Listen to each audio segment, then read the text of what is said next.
and welcome to another episode of the Family Gamers Podcast. This is episode 409. That's right. We are back. It is now, Anitra, it is November. Yeah, sadly. Yeah.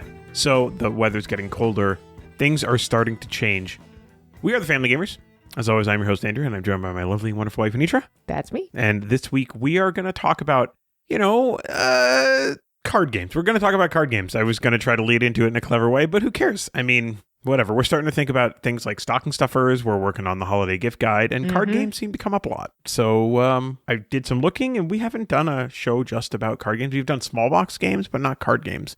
So we thought maybe we would talk about those this week. Okay. Focus on card games. Mm-hmm. Should we include ones that are going to make it into our holiday gift list, or should we keep that for next episode? I mean, I think we should anyway. Okay. We talk about some of our favorite card games all the time, period, full stop. So we'll just talk about them again. I mean, yes, that's cool. But the goal here is that we're going to try to bring in some that maybe we don't talk about quite as much. They're probably going to be games you've at least heard about on the show, but maybe some games that we don't, talk about, I don't know, every episode or every other episode or something like that. I mean, that would be the hope, right? Mm-hmm. Yep.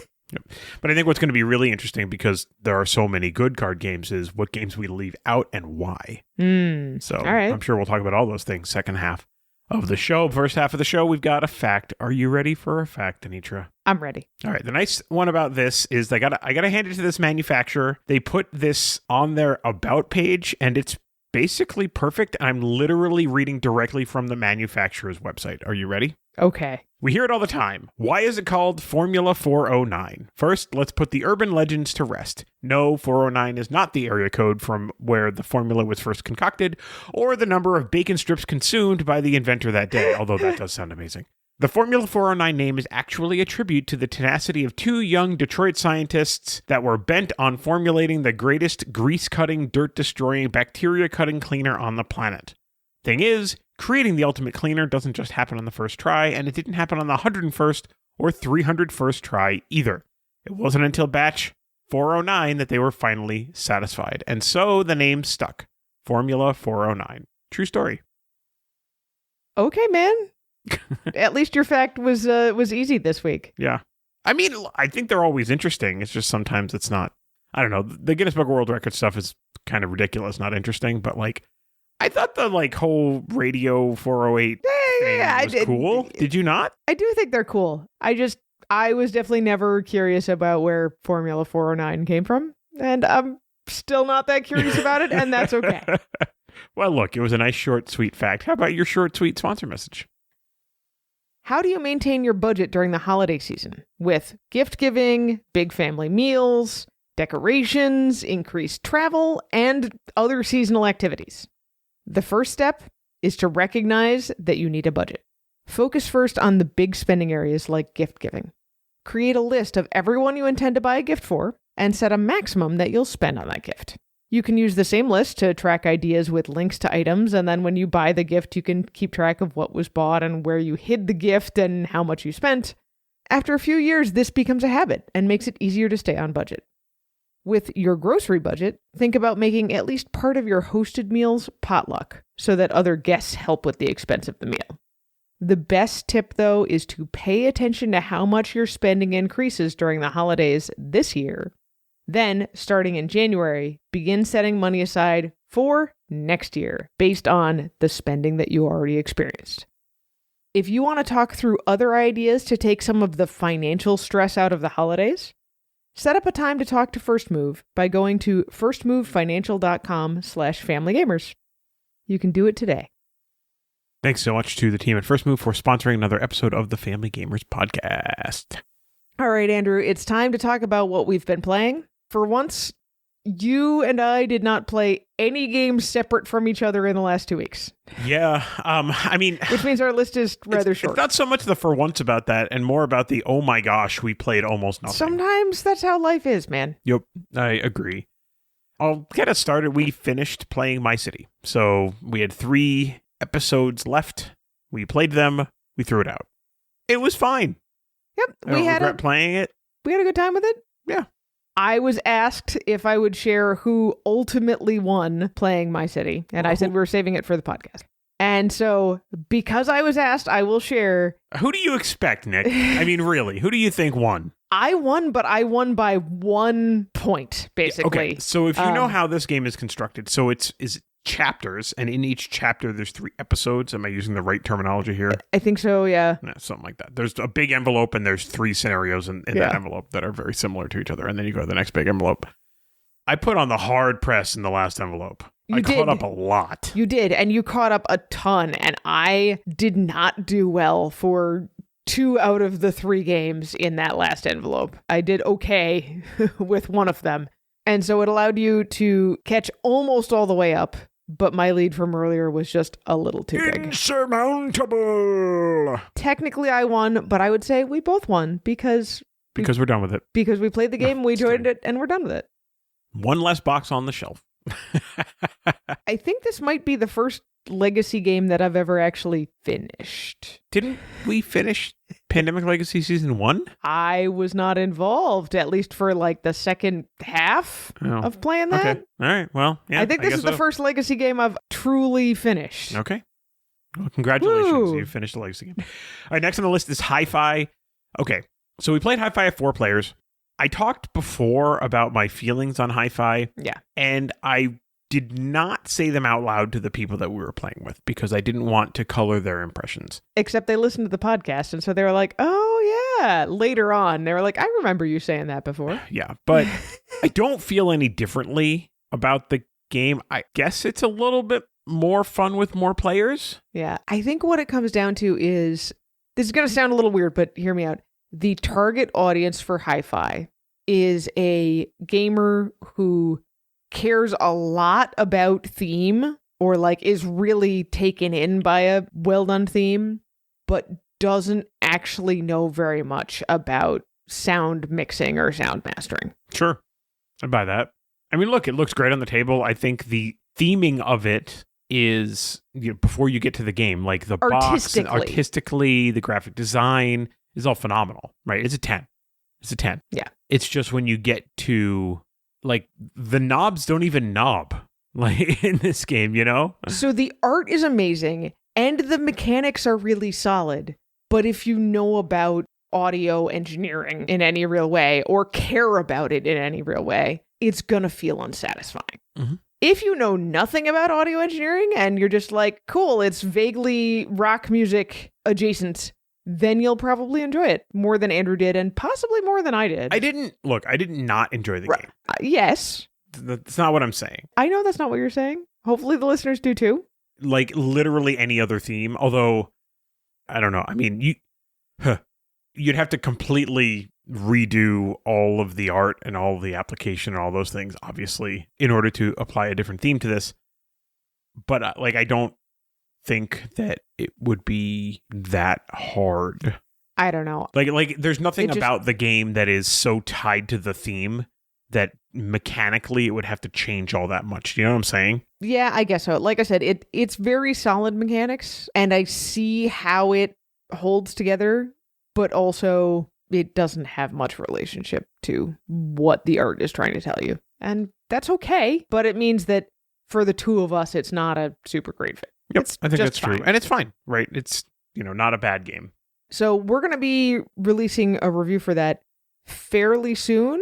Probably before the next podcast. The next podcast is the plan. Yep. Yeah. Mm-hmm. So keep your eyes peeled for that. And if you have not seen the art in Hi-Fi, that'll be one thing that you definitely want to look at the review for. It's great. It's really good. Like, they did a fantastic job. I'm going to take so many pictures because the art in the game is There's going to be phenomenal. An animated GIF or an animated GIF, depending on whether you're a Jerry or a Gary. Sure. But anyway, next on the list is Odin. We talked about this game before as well. Yeah, so this time we played Odin with 6 players. Odin with 6 players is kind of crazy. So Odin with 6 players, less fun. Yeah. It's too many players. Crazy in a not so good way. It's really easy to get stuck not ever being able to play cards until a round is like halfway over already. Yeah, it's really, really irritating. Yeah. And if people aren't like heads down playing, like, it takes a while to get around to your turn. Yeah. Yeah. I like Odin at 4. I like this. I like Odin a lot at 4. Any more than 4, and I think it starts to get a little sag under its own weight kind of thing. I don't know if we've actually played it at 4 yet. I think we've mostly played it at 3 and 6, but okay. We've mostly played it at 3 and 6. At 3, it could go up. At 6, it was too much. Sure. And I think at 5, it probably will also be too much. I don't know. We'll see. Yep. It's good that we've tried those now, though, because that means we can narrow in and say, like, this is what it's good for and this is what it's not good for. Sure. Maybe it'll be good at 5 players. Speaking of 5 players, we played a 5-player game called 5 Towers. Yeah, this game was interesting. I thought it was really cool, even though I did really poorly. 5 Towers is a drafting/bidding game where you are trying to build up these 5 separate towers, and so is everybody else. Every round, the same number of cards come out as there are players, and then you take turns bidding on those cards. The way you bid is simply saying how many of the cards you would use. It was pretty common in our game for somebody to start off saying, like, I can do 2 cards. And then the next person around can decide if they would use more of the cards than that, or if they have to pass. This is one of those games where bidding only goes around once, so you don't get a second chance to make a higher bid, so you got to think about it real hard. The cards you take go on top of the matching tower types if you already have them. And with very few exceptions, the numbers you take always have to be smaller than the numbers that you already have on the tower. So there's 5 different suits, effectively, 5 different tower types. And when you take cards, if you don't have a tower of that type, you're starting with whatever number you take. And then you are building these towers up. The 8 allows you to put higher numbers on top of it. And then you a can higher number, yes. Well, a higher number. And then from there, you're counting down again. And the 9 allows you to play it on a smaller number. And then you're, going from 9 down again. So if you had a 1, you could play a 9 on it, and then, you have 9 to 1 again that you could play. If you have, say, a 8, you can put anything that's higher. So, like, let's say you have a 13, and then on top of the 13, you put a 10, and then you put an 8, and then the 15 comes out. Normally, you wouldn't be able to play the 15 on that stack, but if you have an 8 as the top card, you could put the 15 on top of it, and then you could, keep going again. So, the 8 and the 9 are the 2 that are a little bit different, but that's pretty much it. The 0 doubles the value of that tower. But also closes off the tower so that you can never play anything. You literally more are not on it even again. allowed to bid on a grouping that has that in it if your bid number has to include that type of tower. Yeah. You are allowed to destroy cards from the top of your tower. The first one you destroy is going to be -1 point. The second one you destroy is going to be -2 points for a total of -3. The third one you destroy is -3 for a total of -6, etc. So you don't want to destroy that many cards, but it is possible to take a little bit of a step back. And in fact, that's part of the strategy of playing the game, is kind of knowing, like, I might have to destroy a card as part of this, and that's just fine. Yeah. It's pretty loose the way all of the stuff works. Like, there's no hard mechanics on precisely the right time that you are or are not allowed to destroy something. You just kind of do it on your turn, things like that. But it's an interesting game. This is one of those games with a lot of, like, Easter eggs on the cards, like random stuff card in art the was art. cool. Yeah. It's pretty fun like that. So, game doesn't take itself too seriously. I think right now you would find it from Pegasus Spiele, but if you look at the publishers on BGG, it was published by Brain Games, Yellow, a lot of different things. So, it's really going to depend on, I guess, where you are. Where you are in the world, I guess. Yeah. That would actually be a great fit for our topic later if we were more familiar with the game, because it is only cards. That is true. It is only cards. Speaking of another game that is mostly only cards. Yeah, mostly cards. Mostly only. Mostly only. So sure. I'm gonna make an executive decision that technically this would not qualify for our cards only list. Yeah, it has a board and it has a board. We did play some more Jekyll and Hyde versus Scotland Yard. Yes, we managed to. Did we eke it out? I thought we just barely lost. No, I thought we lost at the very, very, very end. I think you're right. I think we did not get captured, but also we did not escape. Right, because you're limited on the number of rounds. It's only 2 rounds. I think we got to like the last step or the last like spot on the board. But we're getting better. Yeah. Well, and this is why I wanted to play it again without a huge gap, because I'm just like, I need to keep practicing this strategy. Otherwise, I'm going to lose it. So, But you know what we didn't do? what didn't we do? We didn't play that game again on our next date breakfast because you surprised me with a big anniversary to do. And we didn't play board games We didn't play a board that game. day. Yeah, it was our anniversary. Congratulations to us. We've been married for a very long time. Woo. Yes. Maybe Anitra will put a picture in the show notes. I put a picture on the Discord. No, there you go. If you want to see a picture of us, go to the Discord. All right. Well, with that being said, I think since this is coming out on November 3rd, it is appropriate for us to do our monthly report. Yes. Anitra, did not do the thing that I try to do every month. I played 25 games, 14 unique games. My H-index is 2. It's very not good. But I have My City 7 plays, Chit Chat 3 plays, And one play of anything else? Ink, Duel for Cardia, and Odin I played 2 times each. Okay. Well, you know what? You played a fair number 2 times each. Mhm. That's not bad. Yep. And then whatever that is, 9 games or something like that, I played 1 time. My October stats are that I played 16 games 36 times. Mm-hmm. It was a busy month for the family gamers. Next month, I think, will be a little bit less busy. Next month's going to have PAX Unplugged in it, which... I love how you say it's going to be less busy. Oh, and by the way, PAX Unplugged and a major holiday. Yeah, I mean, that's true, but also, like, 2 of our 3 kids aren't going to be spending 8 hours a week practicing marching band and then And every being gone weekend. all weekend at Every competitions. So that's why I say it's going to be less busy. Okay, fair enough. All right, so let's keep talking about this before I solicit people to come harass us at PAX Unplugged. So I have an H index of 3. Mhm. Yes, My City being the big one. But I played Duel for Cardia 5 times and Bomb Busters 4 times. Yeah. As well as Chit Chat 3 times. I have 23 plays with you out of my 25 games. If I look at this, I don't know what the other one is, but I know for a fact that one of the ones that I played without you was a game of Ham Helsing that I played solo. Sure. Yep. I'm looking at the fact that I played a lot more games with you than I did with Asher, which is a sign of Asher being too busy to play games. Mm-hmm. I played a game of Bomb Busters with Claire and not you. Yeah. That was the other game. Oh, there you go. Way more plays at 2 players than usual for me. Fully 3/4 of the games I played were at 2 players this month. Fully 3/4 of the games that I played were at home, and actually Sunday has the most plays, which is surprising, at 36% of my plays. Yep. 60% of my games played at 2 players. My days of the week pie chart looks like somebody just cut it into quarters. Saturday, Sunday, Monday, Thursday. The entire month, I have 1 game played on a Wednesday and 1 game played on a Friday.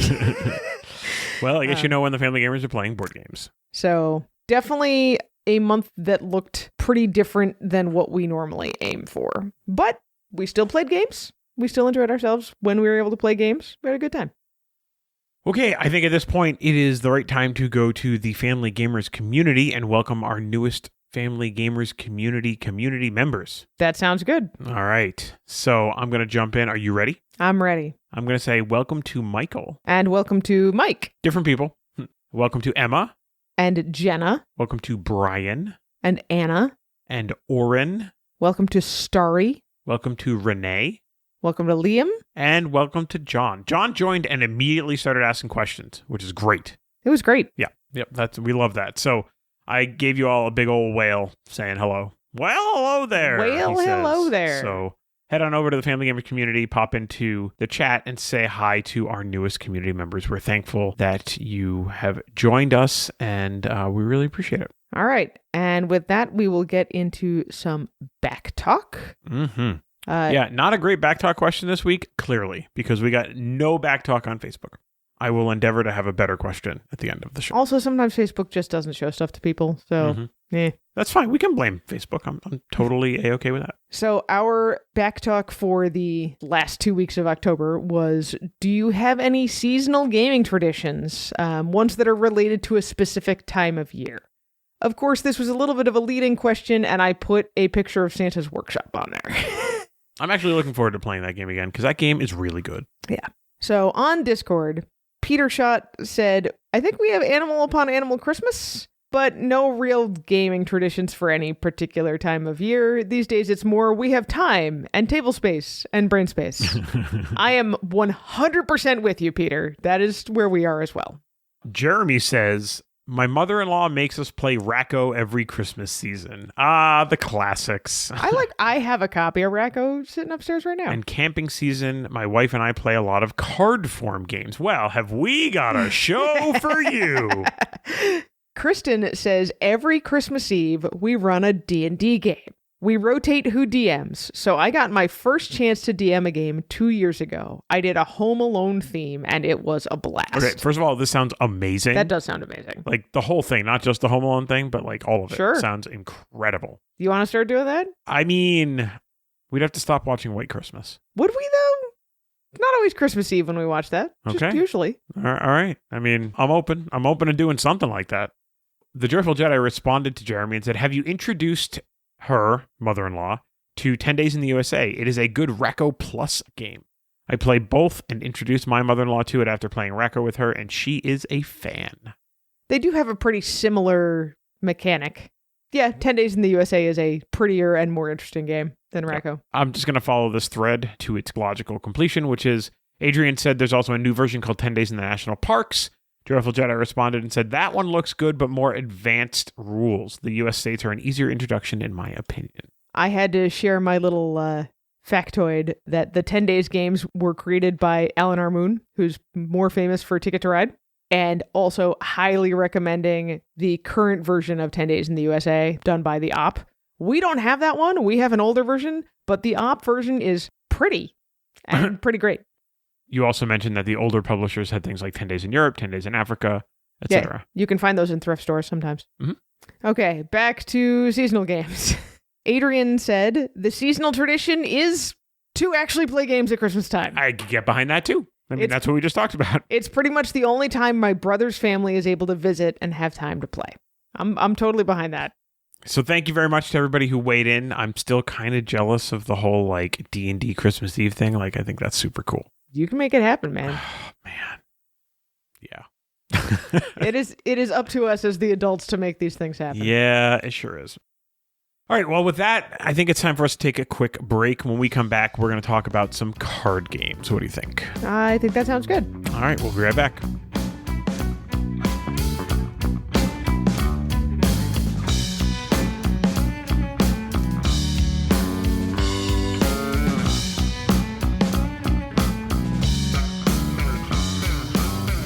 And we're back. All right, so this has been like deep negotiation, and Anisha and I have been deeply negotiating what we are listing as our 5 air quote favorite card games. I don't even know if they're our favorite card games.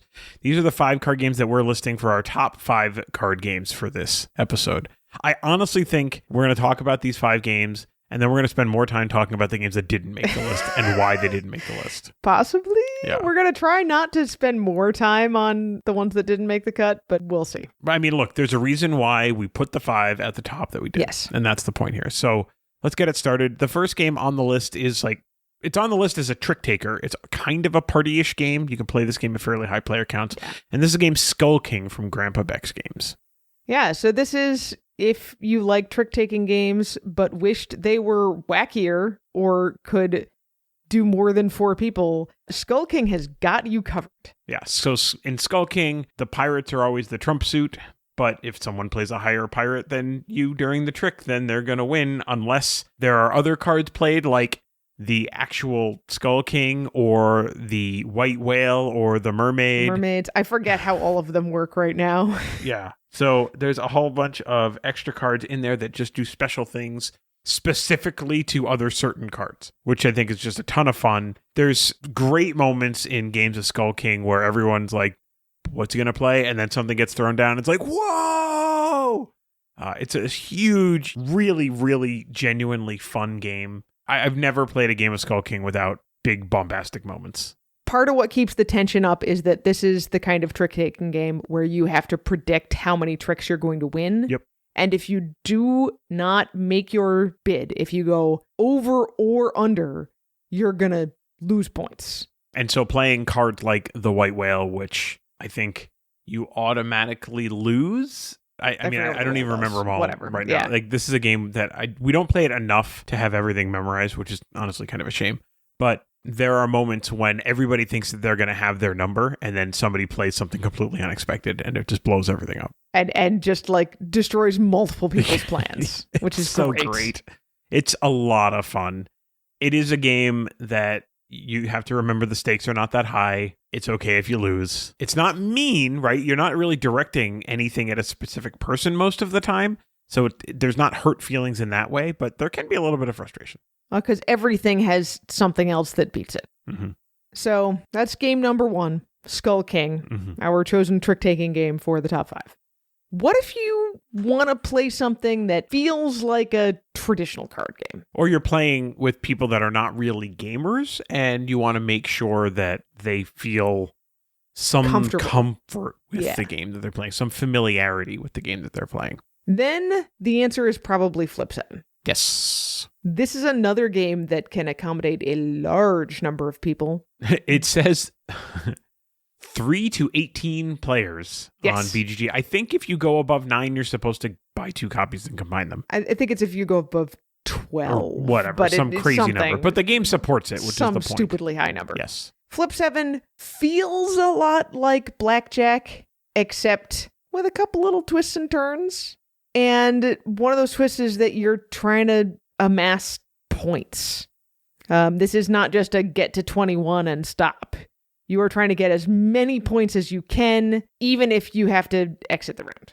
So in Flip 7, I don't know what the actual number of cards is, but there are 12 12s, 11 11s, 10 10s, 9 9s, all the way down to 1 1 and 1 0. Mm-hmm. There are also some extra cards like second chance cards and freeze cards, which allow the player who gets them to basically kick somebody out of the round. And then there are flip 3 cards, which allow the player who gets them to force someone to flip 3 cards. That someone could be themselves if it's early enough in the round. The gotcha here is if you ever flip a card for yourself that is the same as one of the cards that you already have, that is how you bust. And then you get nothing for that round. You get nothing. If you get 7 unique cards in front of you, then you get a Flip 7, and round instantly ends. You get the sum of all those cards plus another 15 points. Yep. So this is another game where you get the like, oh, and sometimes it's dumb. Sometimes you have a 2 and you're like, yeah, of course I'm gonna take another card, and you get the only other 2 in the deck and you are out. It happens.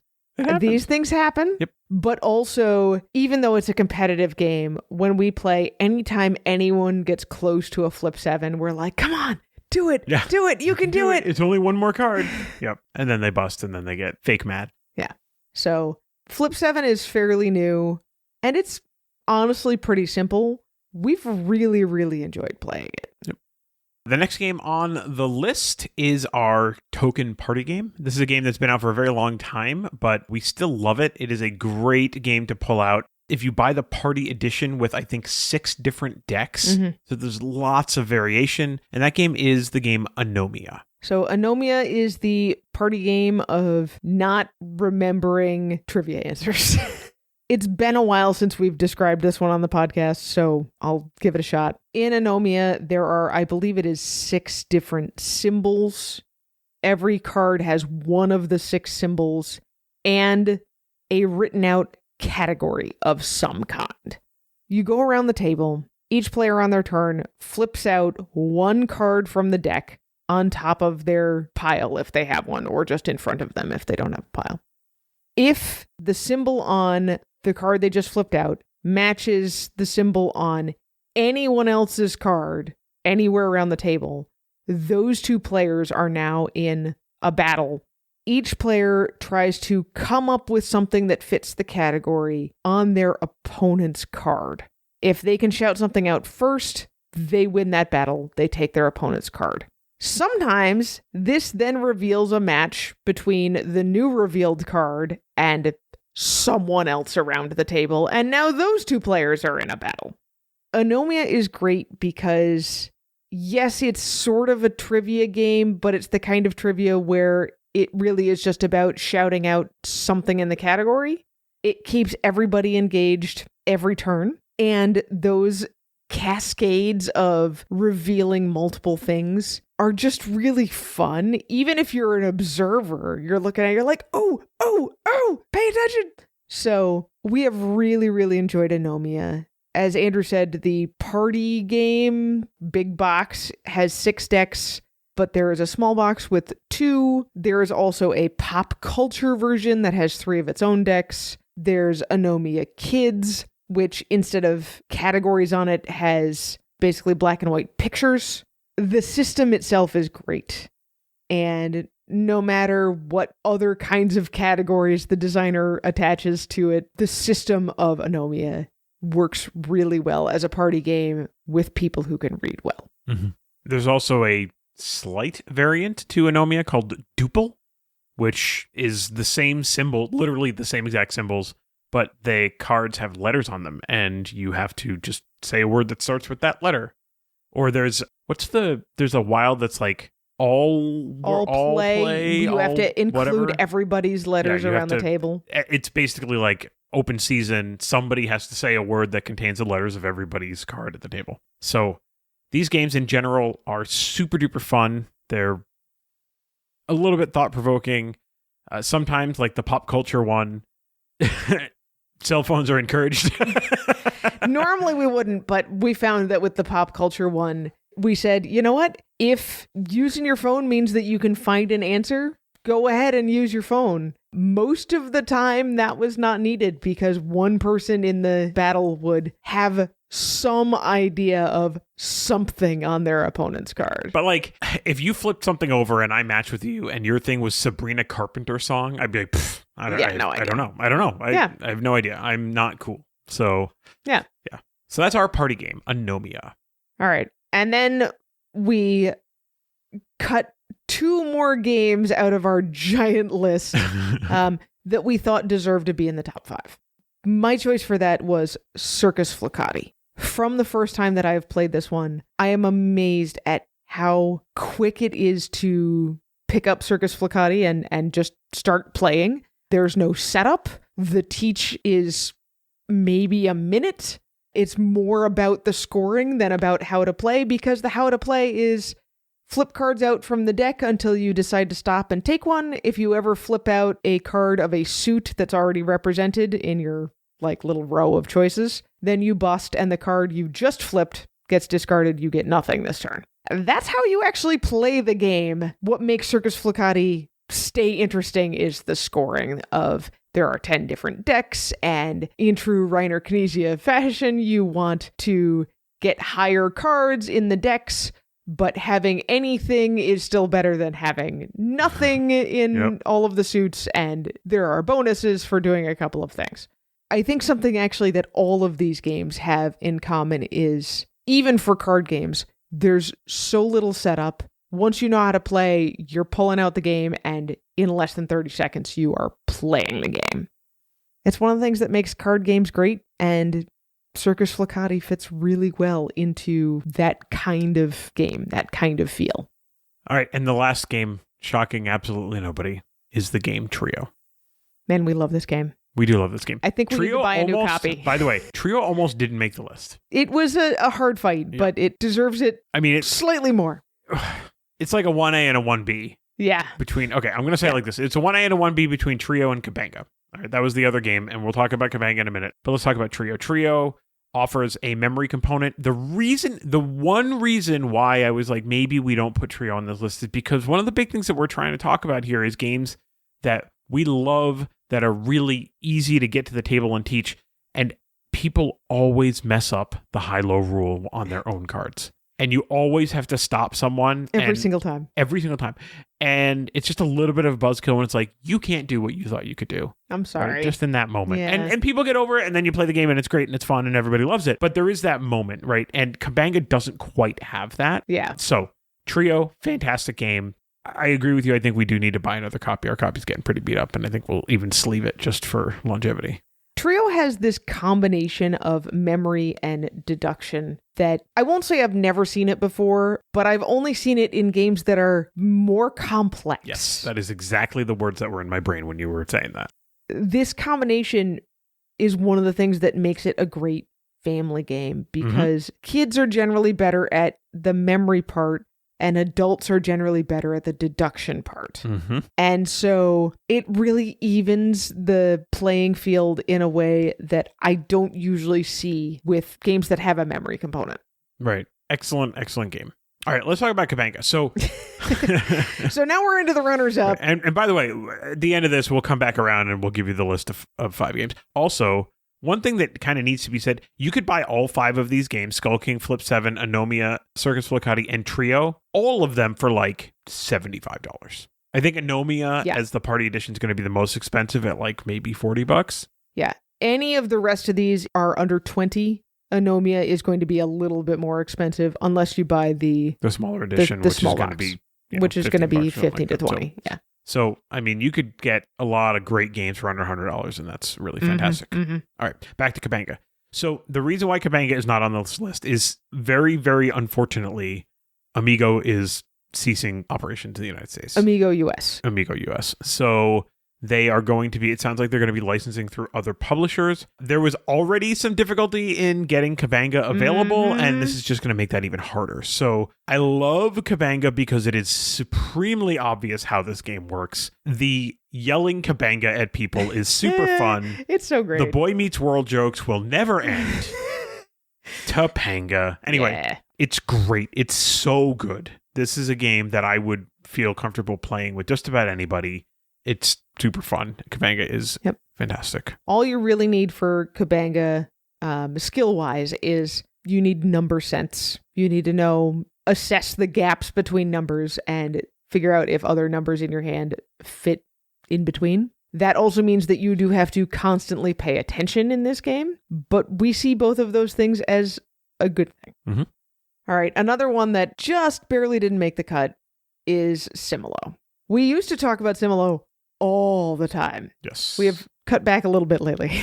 Yes. But it is a great cooperative party game. So the reason why I don't think Similo quite makes the list is because this is a game that you kind of have to explain a little bit, and it's really important for people to be on the same wavelength in order for a game like Similo to work. Yes. That part, like a lot of cooperative games, it's like, okay, the mechanics of the game are what is the kind of the interposition between two people. It's like, okay, I'm going to do this mechanical thing. You're going to do that mechanical, like Castle Panic.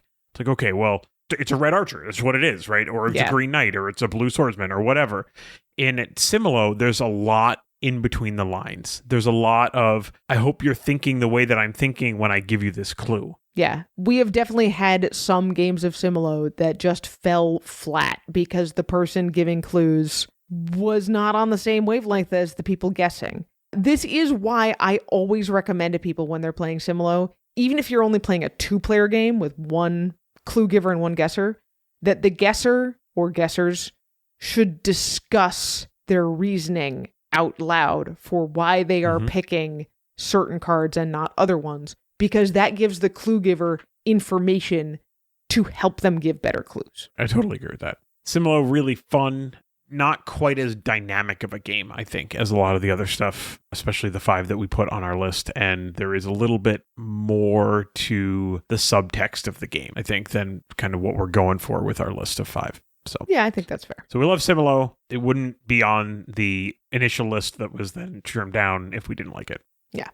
Next game on the list is another Happy Camper game. On the runners-up list. On the runners-up list is Combo. Combo is great, but it's a little harder to teach than I prefer. So if you recall, we talked about Flip 7 as our game that is a little bit like a traditional card game. It feels a lot like blackjack. Combo feels a lot like poker, but it's weird poker.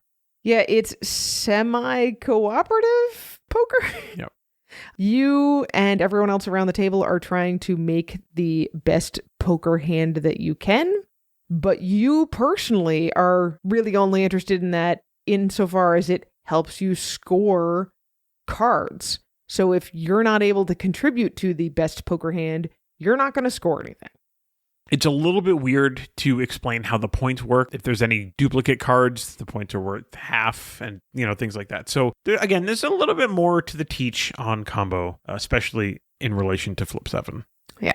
I will say, though, that for a 2 to 6 player game, Combo works surprisingly well at all of the player counts, even 2 players, even 6 players. Both 2 players and 6 players have a little bit of weirdness, but the game still works really well. And there's not a lot of games I can say that about, except for maybe Trio. All right, next on the list is another charmer. This one is Abandon All Artichokes. So I love this for teaching the idea of deck building, especially kids who are reading, but maybe not reading a ton or just haven't played deck building games. In Abandon All Artichokes, you are building a deck of non-artichoke vegetables, but the point of the game is to get all of the artichokes out of your hand. Mm-hmm. The one thing I will say that is a little bit of a knock against Abandon All Artichokes is it can start to feel pretty samey. There definitely seem to be optimal strategies and cards that, if they appear, are 100% the card you want every single time. Mm-hmm. Claire calls this the carrot strategy. But it is cute and charming and pretty easy to teach, but it also only goes up to 4 players. You win some, you lose some. Well, I mean, the next game also goes up to 4 players only. That's true. But it's really tiny. Yes, and that is Tussie Mussy. So there have been a ton of expansions at this point, but Tussie Mussy at its heart is an 18-card game. It is the first really tiny form factor I split you choose game that I had ever seen. There have now been more, but Tussie Mussy is one of the first. Mm-hmm. On your turn, you look at 2 cards and you decide which one you are going to offer face up and which one you are going to offer face down to, I think it's the player on your left. They then get to choose without looking at the one that's face down, and you get the card they didn't choose. This is one of those games where all of the complexity comes in the individual cards. There are only 18. They're all different. They all do different things. You may want some sometimes and not other times. So it's mostly a game of trying to psych out your fellow players so that you get the cards you want and give them the card you don't want.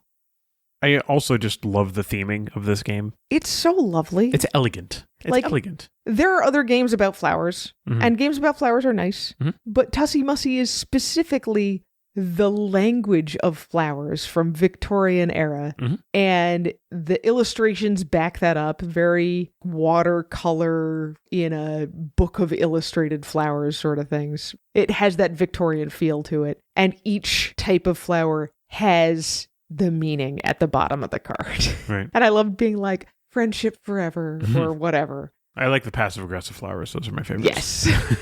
You have deceived me. All right. The next game on the list, speaking of deception, is Get the MacGuffin. This is a game that we regularly take out when we go to restaurants. It's so goofy. Mm-hmm.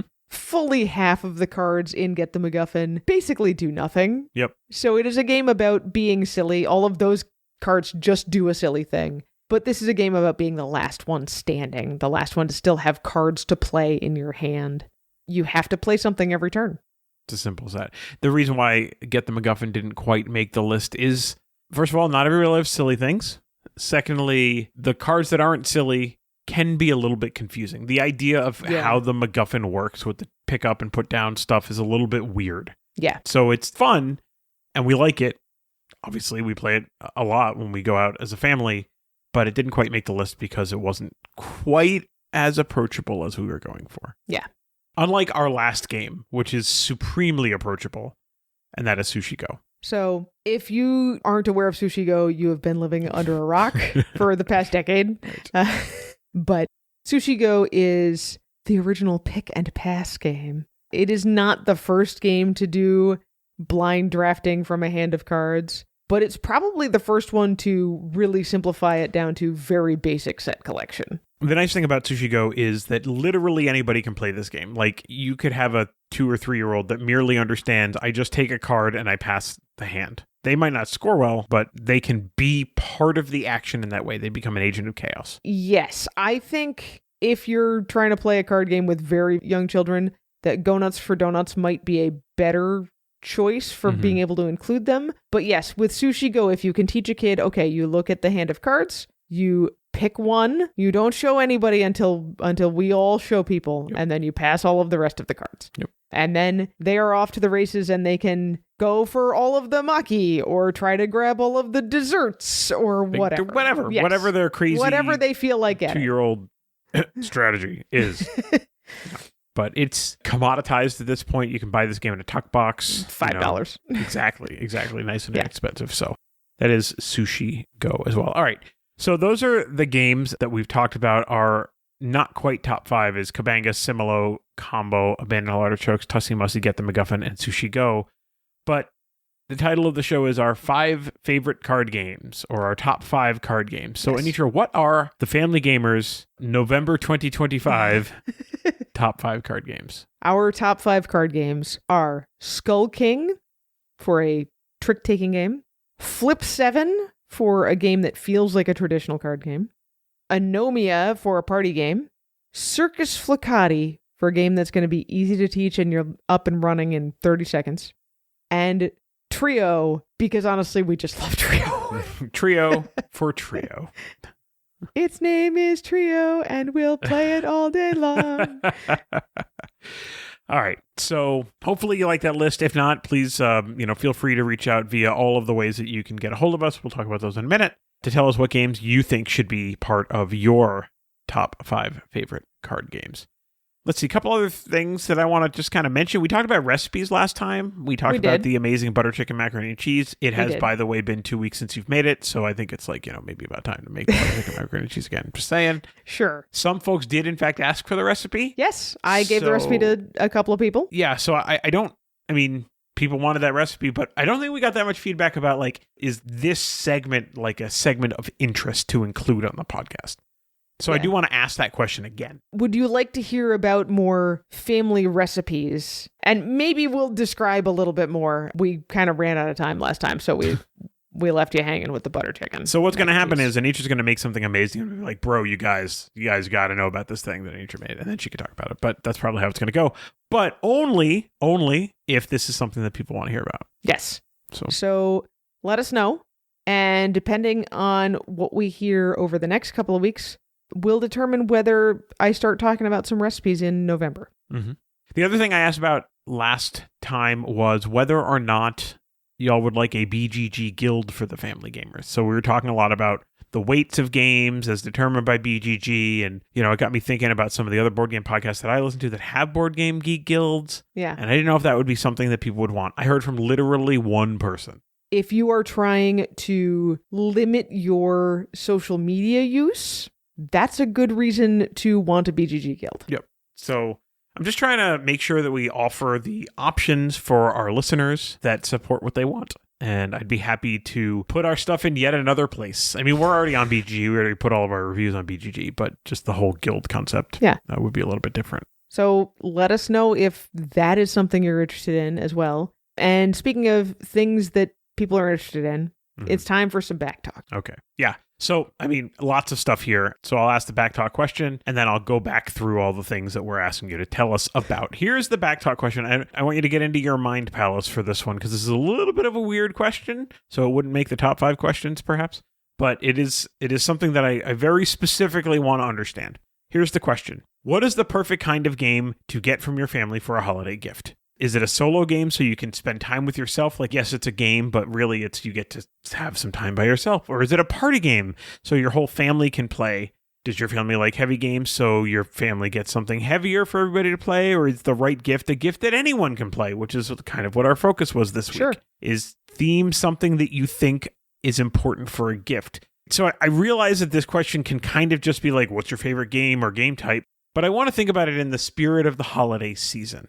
Like, what's the best thing to receive, right? So think about all those things that go into the gift part of it and the fact that usually gifts are given in kind of a group setting and, it's for one person, but like it's also in some ways for the viewing of the other people to see the gift getting received. Do you know what I mean? I just think it's a little bit of a different dynamic than just like, what game do you want your family to buy you for Christmas, right? Do you know what I mean? Yeah. So that's the question this week is like, what are the attributes of a game that make it a great game to give as a gift? So I have an answer for myself. I am taking notes, all of the notes right now. Well, this answer for myself is not going to help you very much. I'm sorry. Boo.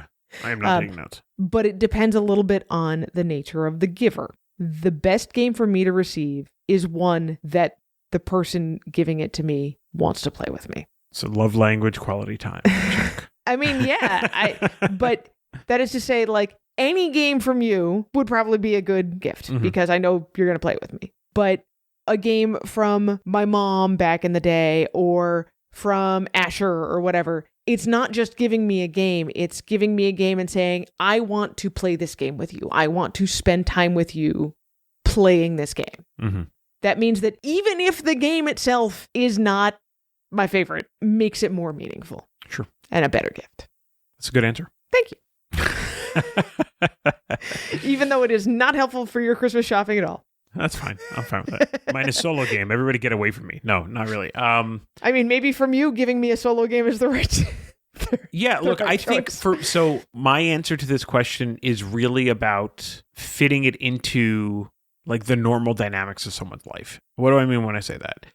If you are a busy person who would like to play heavier games and doesn't have the time, buying that person a heavy game is not a good gift. Just adds guilt. Because exactly, it adds obligation. It creates this space where now it's not even like I would like to play this game, but I don't have time to play this game. It's like now it's like, crap, somebody bought this game for me. I feel obligated to play this game. Now I have to have this extra impetus to carve out this time. Figure out a time. Not out of desire, but out of obligation. And that's not great. Right? So a good gift is a gift that maybe pushes boundaries a little bit, but really fits into the dynamic of someone's life in that moment. Like even for us, a large 2-player game is not a good gift. No. Right? A small 2-player game is a good gift because we've got this dynamic on Thursday mornings where we play games or whatever. Or a lighter family game because we would have a better something chance that we can get into the right whole away. Family around the table. Yeah. Right? And those are situational. Right? So this is a very situational kind of an answer. That's my answer. So what we're looking for, listener, is a little bit of self-reflection on this one. And what would make a game a good gift for you? You could either answer it as for you, or you could project and be like, I think this style of game for this kind of a reason. Because like my answer wasn't really specifically for me. Sure. You know what I mean? Like yours was for you. I think either kind of answer would be perfectly A-okay. I support both of them. Okay. All right. So going back over them, do you want recipes on the podcast? Should we start up a BGG guild? And what is the perfect kind of game to give as a gift? Get as a gift. Either way. Yes. Both. All of the above. Porque no los dos? All right.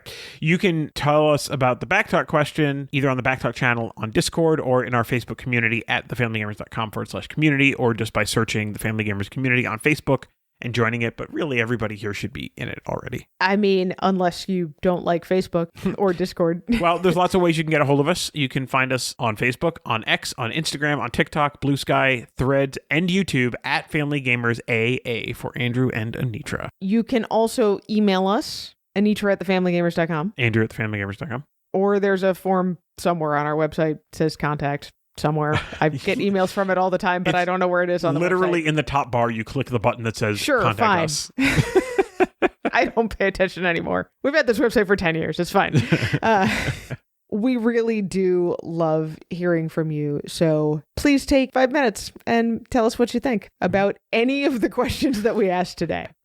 Please also don't forget to subscribe to this show, tell your friends about the show, and leave us a review at Apple Podcast or whatever your podcast subscription source is. You can also find us on Amazon Music, TuneIn, Spotify, and YouTube Music. The Family Gamers is sponsored by First Move Financial.